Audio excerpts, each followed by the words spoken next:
All right, need to make some improvement on that. Other questions? Brenda? I took in a card. I think I got your card. Oh, okay, cool. Well, we were talking. Yeah. You want to come up here so people can hear better? Sure.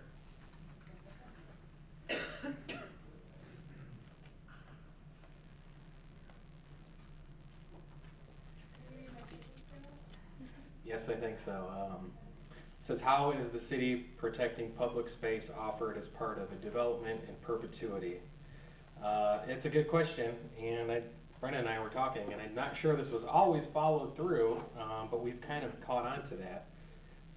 So we've been making sure to do that of late in our development plans, is to actually record the public easements. So that wasn't always followed through. Not everybody dotted their I's and crossed their T's, so we have a lot of great easements that we have sitting in our files, but sometimes they weren't recorded with the Register of Deeds, so that's the most important step, is to make sure that that's in there and that protects it forever. Another question.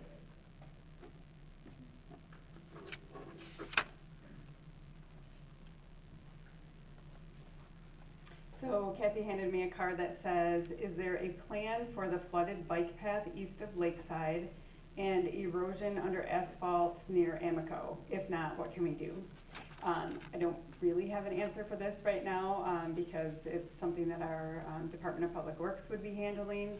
I know that there was some erosion concern before the lake decided to expand itself. And so I know there was a plan to repair that. I don't know if they were ever able to do that because of the lake levels rising.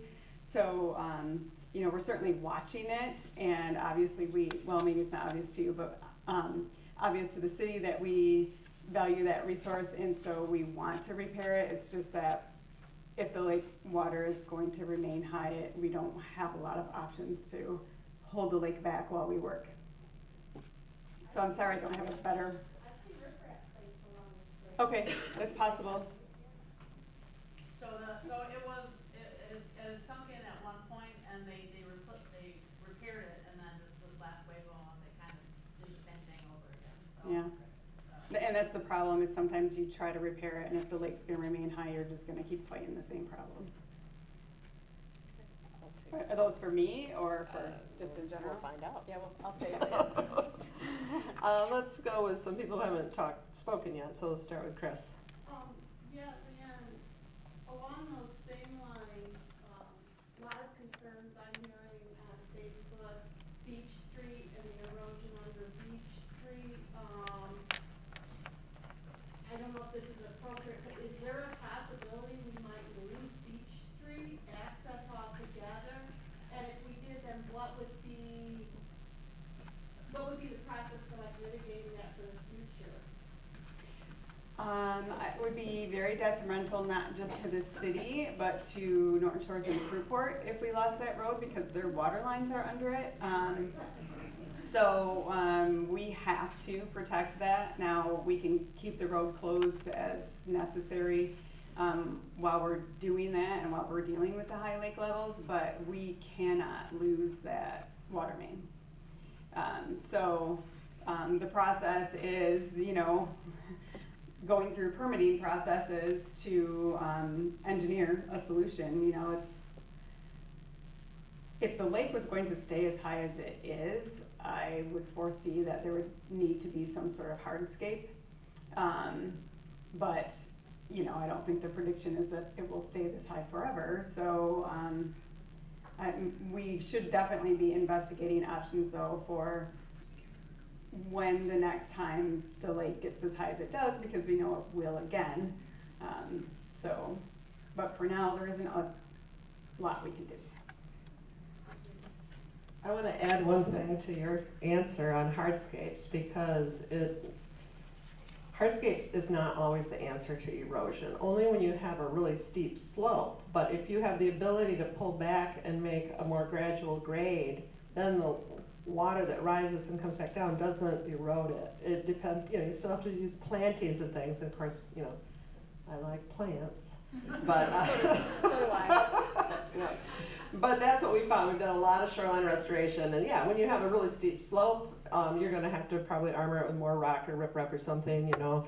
But when you have the ability in a development to keep it from going right to the very edge, you know, you can still see that water. If you back off a little bit, you'll have a much more resilient, non-erosive shoreline in front of your development, and that also provides the space for the public too. Natural, you know, stormwater control, and you know, lots of different benefits.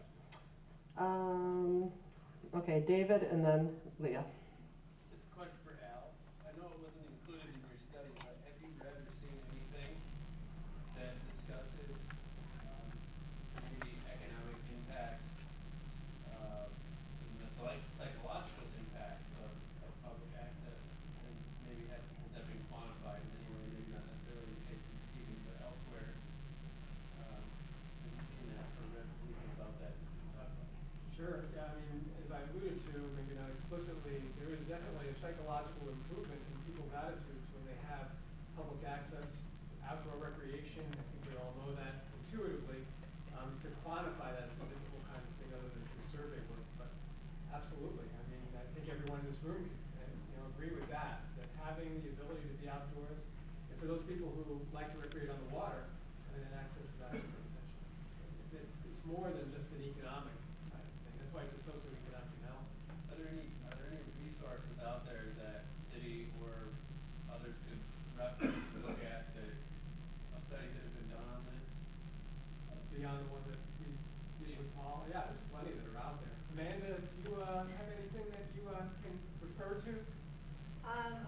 I sure could. If you can give me some contact information, I could send you some things. So Amanda Boudet is a professor at GVSU in sociology, and she's been doing this survey work, and we'll be doing survey work here on Muskegon Lake as well. And hopefully on Lake Macatawa soon. All right, Leah, another question. Oh, then we'll go back here. I just wanted to respond to that. I've done some research on mental health and physical benefits of green space and blue space, so both water and land. And there's a lot of research studies that have been done. There's one that's been done by University in Wisconsin, but there's several of them, and you can get access to them online. Okay, one more question and then Leah, sorry. What is the difference between publicly accessible land and publicly owned access? I think that's for the city, in relation to Management Muskegon Lake. So, if it's publicly owned, you can go on it.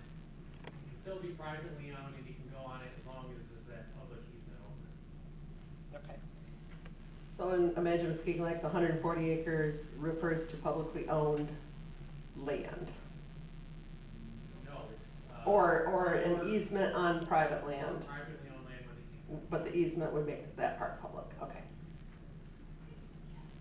It's probably a good question to permitting maybe so DNR and maybe also the city, but especially with the high lake levels, and I know that now they're expediting permitting processes because folks are having emergent situations with their properties.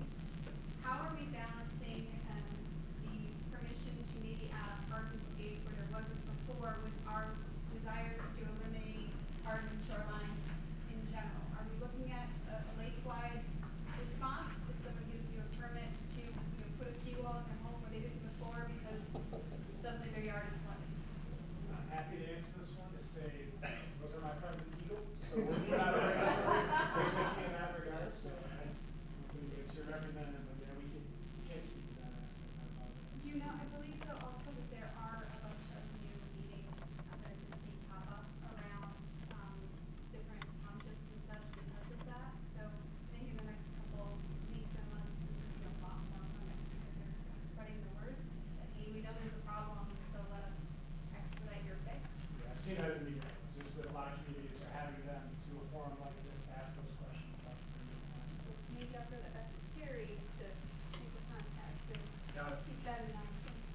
heard that there's going to be some fact sheets on the expedited permitting, the 24-hour permitting through Eagle, for example, houses that are gonna fall into the lake, but I don't know if that would apply to a bike path or another recreational facility. Sorry, let's go to Mark and then we'll go back to Gail. In the city, imagine Muskegon Lake speaks very little about Fisherman's Landing. We were talking about tonight. Can you give us a little bit of information about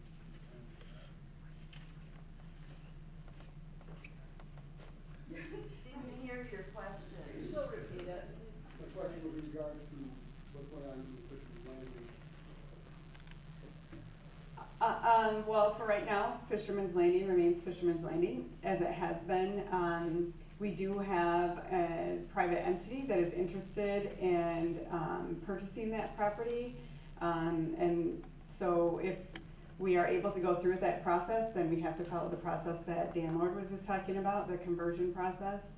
So we're exploring that right now, and we've talked to DNR quite a number of times, and people that worked at the city before me talked to them quite a number of times. It's been an ongoing conversation. So, you know, as Dan said, there has to be a public process that, or a public input process that goes with that. So as we move through the several page document that they have on this conversion process, as we get to that step, you'll all be hearing that we're ready to talk to you about the recreational uses there and what the community sees as recreational need for the area.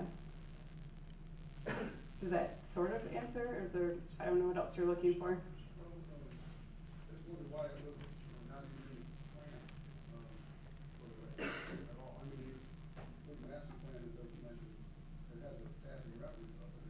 There's a few recommendations in there, but our developer, whoever we're working with, that wasn't in discussion back then. Yeah, right.